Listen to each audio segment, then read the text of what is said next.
Students, welcome back to my YouTube channel Ashish Sharma physics Pathshala. हम पढ़ रहे थे चैप्टर नंबर फर्स्ट, जहां हमने फिजिक्स का क्लासिफिकेशन देखा। आज हम पढ़ेंगे आधुनिक भौतिकी के बारे में। देखिए, आधुनिक भौतिकी क्या होती है? भौतिक विज्ञान की शाखा है ये।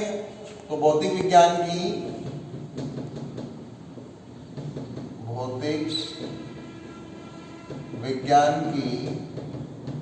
वह शाखा जो प्रकाश की द्वैत प्रकृति, जिसे हम क्या कह रहे थे? क्वांटम सिद्धांत।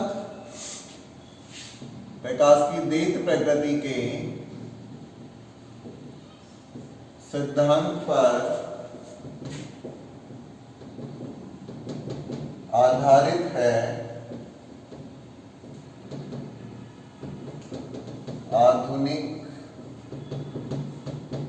भौतिकी कहलाती। यही पढ़ा था हमने। और क्या क्या पढ़ा इसमें हमने? इसे सूक्ष्म भौतिकी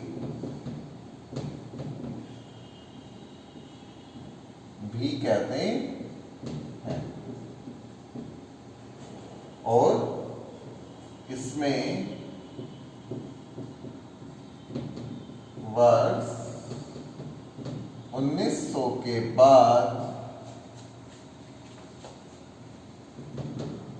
खोजे गए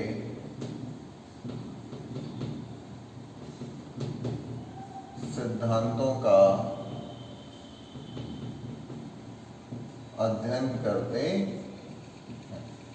तो ये क्या थी आपके पास? आधुनिक भौतिकी कि भौतिक विज्ञान की वह शाखा जो प्रकाश की द्वैत प्रकृति के सिद्धांत पर आधारित है। इसे हम क्या कहते हैं? सूक्ष्म भौतिकी। और इसमें वर्ष 1900 के बाद खोजे गए सिद्धांतों का हम अध्ययन करते हैं। अब हम इसकी शाखाओं की बात करेंगे। आधुनिक भौतिकी की शाखाएं। तो देखिए, इसकी शाखाएं याद करने का मैंने आपको सबसे आसान तरीका बताया था कि किसी भी पदार्थ में उसका जो सूक्ष्मतम कण है वो क्या है? परमाणु। और परमाणु भी किससे मिलकर बना हुआ होता है? नाभिक और इलेक्ट्रॉनों से। तो नाभिक, तो इसे हम क्या कहेंगे? नाभिकीय भौतिकी। पहला इसका प्रकार क्या है? नाभिकीय भौतिकी। जैसा नाम वैसा काम। यहां नाभिकीय भौतिकी, तो अब तो आप समझ चुके होंगे हम इसमें किसका अध्ययन करेंगे। बिल्कुल, किसका करेंगे? नाभिक का, न्यूक्लियस का अध्ययन करेंगे। परिभाषा क्या बनेगी? किसकी शाखा है ये? आधुनिक भौतिकी की। तो आधुनिक भौतिकी की वह शाखा जिसमें नाभिक की संरचना, गुण, नाभिकीय अभिक्रियाएं, नाभिकीय अभिक्रियाएं कौन सी होती हैं? जैसे नाभिकीय विखंडन सुना होगा आपने। एक भारी नाभिक का दो हल्के नाभिकों में टूटना क्या कहलाता है? नाभिकीय विखंडन। नाभिकीय संलयन,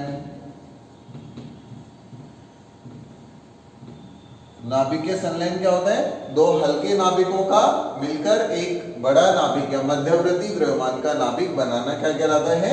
नाभिकीय संलयन। गुण एवं नाभिकीय अभिक्रियाओं का अध्ययन किया जाता है।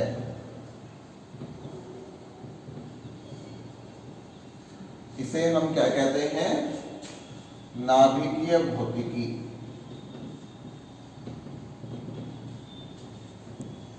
नाभिकीय भौतिकी कहलाती है।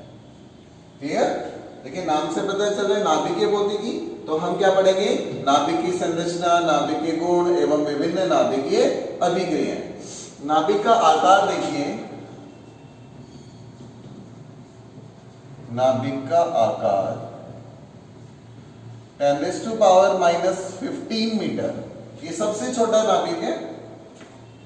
उसके बाद जैसे जैसे परमाणु क्रमांक बढ़ेगा, प्रोटॉनों की संख्या बढ़ेगी, न्यूट्रॉनों की संख्या बढ़ेगी, नाभिक का आकार भी बढ़ता जाता है। इसलिए 10⁻⁻15 और 10⁻⁻14 मीटर दोनों ही मानी जाती हैं। कुछ बुक्स में आपको 10⁻⁻15 मीटर मिलेगा, कुछ में 10⁻⁻14 मीटर, दोनों सही है।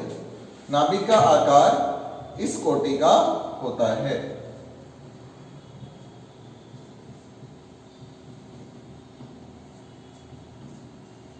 कोटि का मतलब है इस साइज का, है ना, 10⁻⁻15 मीटर या 10⁻⁻14 मीटर की कोटि का होता है। तो ये था आपके पास नाभिकीय भौतिकी। नाभिक के बारे में आप जानते होंगे, कोई भी परमाणु है उसमें ये आपके पास क्या होता है, सेंटर में नाभिक। किसी भी परमाणु का लगभग समस्त द्रव्यमान उसके नाभिक में ही केंद्रित होता है। ये प्रोटॉन, न्यूट्रॉन, क्लियर। और इलेक्ट्रॉन इसके चारों तरफ क्या करते हैं, वृत्ताकार कक्षाओं में परिक्रमण करते हैं।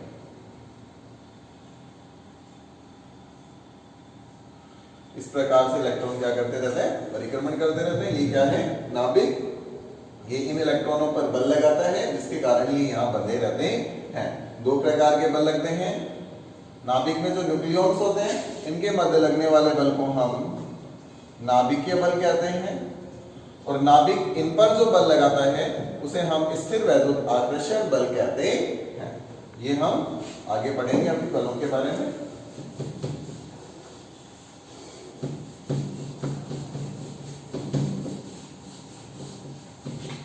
नेक्स्ट है नाभिकीय। नाभिक से क्या बनेगा, परमाणु। तो परमाणु भौतिकी किसकी शाखा है, आधुनिक भौतिकी की।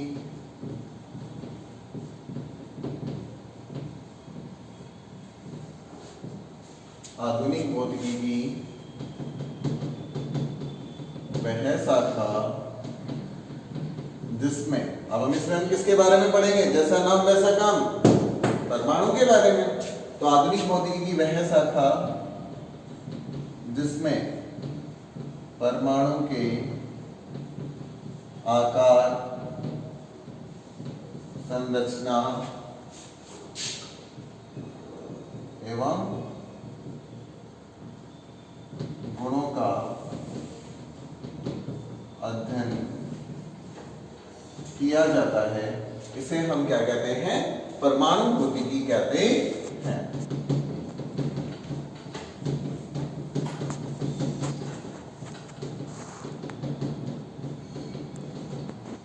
आधुनिक भौतिकी की वह शाखा जिसमें परमाणु के आकार, संरचना एवं गुणों का अध्ययन किया जाता है, उसे हम क्या कहते हैं, परमाणु भौतिकी।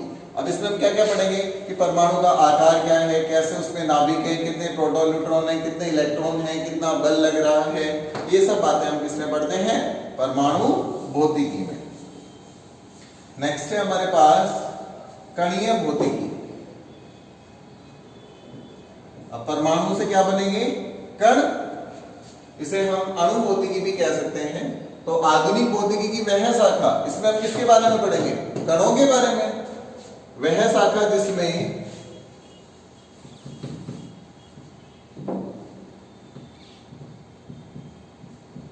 कणों के प्रकार, संरचना, व्यवहार एवं गुणों का अध्ययन किया जाता है, उसे हम कणीय भौतिकी कहते हैं। तो आधुनिक भौतिकी की वह शाखा जिसमें कणों के प्रकार, संरचना, व्यवहार आदि का अध्ययन किया जाता है, उसे हम कणीय भौतिकी कहते हैं। अगर हम अणुओं की बात करें तो ये दो प्रकार के हो सकते हैं, समपरमाणुवीय और विषम परमाणुवीय। समपरमाणुवीय जिसमें ऐसे अणु जिसमें सभी परमाणु एक जैसे हों, जैसे N2, O2, Cl2, ये सब क्या है, समपरमाणुवीय अणु हैं।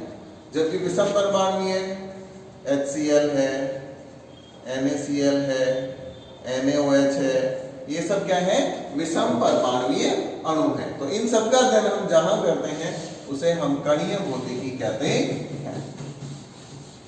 नेक्स्ट है आपके पास ठोस अवस्था भौतिकी।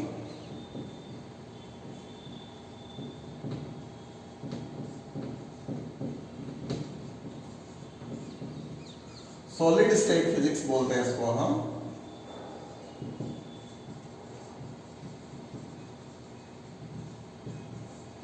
इसमें हम आधुनिक भौतिकी की वह शाखा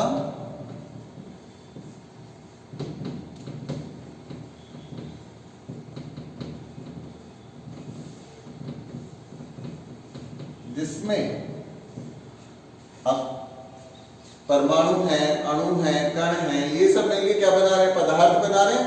तो आधुनिक भौतिकी की वह शाखा जिसमें पदार्थों या ठोस पदार्थों की संरचना, बलों, आकार, गुण, प्रभाव आदि का अध्ययन किया जाता है। तो ठोस अवस्था भौतिकी क्या होती है? आधुनिक भौतिकी की वह शाखा जिसमें पदार्थों की संरचना, बलों, आकार, गुण एवं प्रभावों का अध्ययन किया जाता है, उसे हम ठोस अवस्था भौतिकी कहते हैं। नेक्स्ट है आपके पास प्लाज्मा भौतिकी।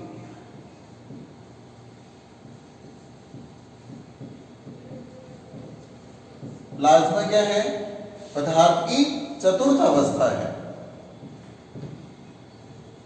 प्लाज्मा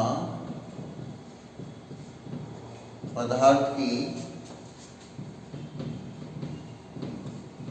चतुर्थ अवस्था है जो प्रकृति में अस्थायी होती है। देखिए ठोस है, अगर आप ठोस का ताप बढ़ाएंगे तो ये क्या बन जाएगा? द्रव। और द्रव का ताप बढ़ेगा तो क्या बन जाएगी? गैस। और अगर गैस का भी अगर ताप बढ़ा तो ये किसमें कन्वर्ट हो जाता है? प्लाज्मा में। लेकिन प्लाज्मा के लिए बहुत अधिक उच्च ताप की आवश्यकता होती है, जो कि प्रकृति में बहुत मुश्किल से मिलता है। इसलिए प्लाज्मा क्या होते हैं? प्लाज्मा जो अवस्था है पदार्थ की वो अस्थायी होती है ना, सूर्य में पाया जाता है प्लाज्मा। तो प्लाज्मा का अध्ययन पदार्थ की अवस्था है। और आधुनिक भौतिकी की वह शाखा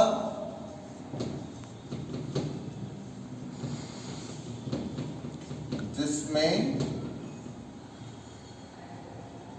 प्लाज्मा का अध्ययन किया जाता है,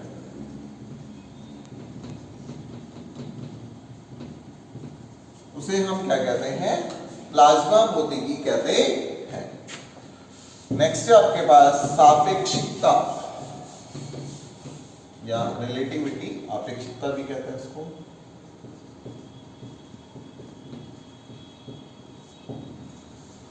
सापेक्षिकता में क्या पढ़ते हैं हम? आधुनिक